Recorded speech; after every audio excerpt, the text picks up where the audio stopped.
Alright, hi everybody and welcome back.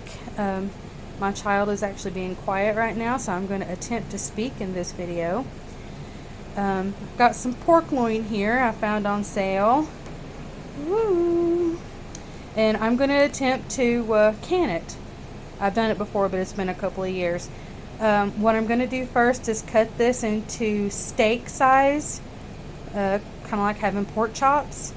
And hopefully it'll be small enough to fit in our wide mouth jars. And it's going to be kind of hard to do one-handed, so I'm going to have to put the camera down. But I'll cut this up and we'll be right back. Alright, so I made these into little like boneless pork chops.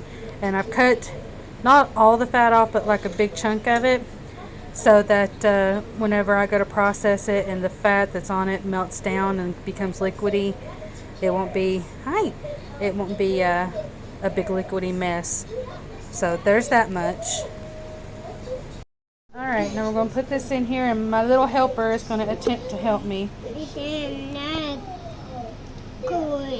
Make sure it goes in flat. I'm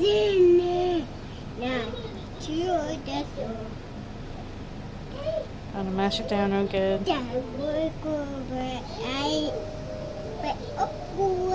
Alright, put one more.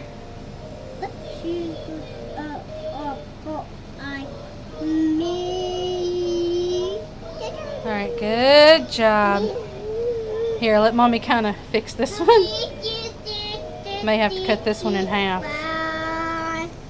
Okay, so I was only able to get, I only had the 3 wide mouth jars left out of all that I had, so there's the 3. I was able to get, I'm wanting to say 5 or 6 of the steaks in there, except for this one. This one is 3 of them that are cut in half. But there's like 5 or 6 steaks in there, 5 or 6 in there. That'll be for like pork chops. And I've done, I cut some of the meat. I should have took a video before well, maybe I could do this. See, I cut some of the meat in long cubed strips, kind of like ribs, so that it would be easier to fit down in the jar. And then all you do is just turn the jar sideways and stick the meat down in there long ways, and that'll be like ribs. There's like 7 to each jar, and I was able to get 3 jars. These are regular mouth, so it'll be a little easier to get them out of there. I've got some of that left over, and it's kind of falling apart on me, but I'm going to cut it like in a little skirt steak like, and make and freeze it for tenderloin biscuits, and I'll do another video on that. But anyway, there's 6 jars ready to be processed. I'm doing all this cold pack, so everything starts out cold. Just make sure your jars are washed and rinsed and sanitized properly before you start. Alright, so I had to turn the flash on the camera on because the lighting in here was getting pretty rough. This is a little solution of warm water and Dawn dishwashing liquid, just a couple of drops. It's a peanut butter lid. I save all of my mayonnaise lids and peanut butter jar lids for when I make vinegars, because vinegar, the acid in it tends to corrode these kind of lids. So I'll do a video on that another time. But anyway, I like using Dawn. I'm just going to squeeze a little bit. I trust it better to get all the grease off the rims. And of course, this is not really easy to do one-handed. Okay, I have my jars in the canner, and I don't remember if I mentioned this before, but just in case, you do not put any liquid in there with the meat, because as it cooks down or cans or whatever, the fat is going to melt, and that'll be your brine for inside the jars. Now remember, you want to start everything out cold because your meat's going to be cold, so you don't want to put cold meat in a hot jar and then that would cause a great big thing with the temperature, and then put that lukewarm jar in a hot water. It would just make a big mess and likely break. So we're going to put enough water in here to bring it up to about right there. So let's see how much that'll use. Alright, and there's our water. You can see it's up about maybe 1.5 inches, 2 inches up the jars. Yeah. So it doesn't have to be ice cold, but it does have to be cold out of the tap. I'm going to put the lid on. We're going to bring this thing up to pressure, 10 pounds of pressure for my location.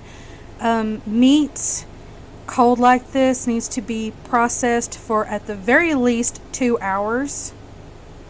Some people want to let it go for 3.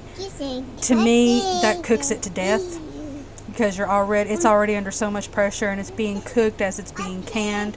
So I usually try to go 1.5 to 2 hours.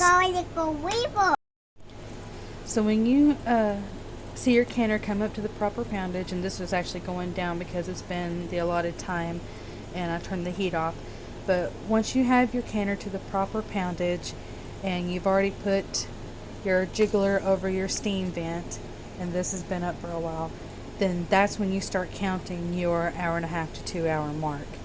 So it's been in between 1.5 to 2 hours. I've turned the heat off. Now we're just going to let the gauge go all the way down, and then we could take that off, and then we could take the lid off and take the jars out. Okay, so we're out of the canner now. They're fresh out. You can see the liquid is still bubbling. That is actually okay. That does not mean that there's any air getting in there. That just means that all the bubbles are coming up to the top.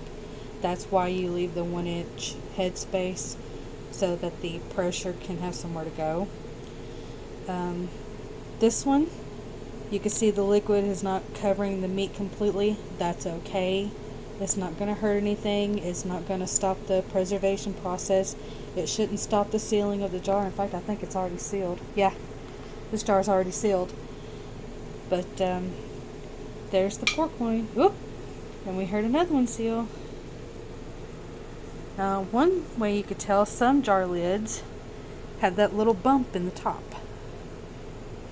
I don't know if you could tell the little, I'm not supposed to touch it because if you touch it, that'll make it go down prematurely, which doesn't make it seal, just makes it pop. But if you'll look at the very top, you can see a little bubble. When that thing is has completely sucked down, and instead of being a bubble, it's actually a crater. That is a sure sign that it's sealed. These don't have that, but you can actually kind of tell just by rubbing your finger over it. There you go.